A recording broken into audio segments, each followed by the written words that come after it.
బంధమంటూ ఎరుగని బాటసారికి అనుబంధమై వచ్చింది ఒక దేవత.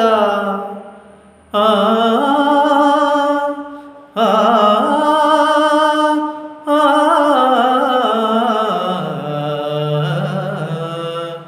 బంధమంటూ ఎరుగని బాటసారికి అనుబంధమై వచ్చింది ఒక దేవత.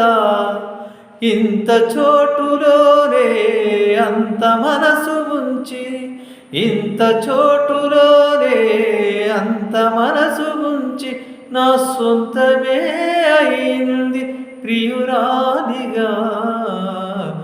ఉత్తపతి నవ్వులో మోగ భాషలు, మూసి ఉన్న రెప్పలపై ప్రేమ లేఖలు. ముతపతి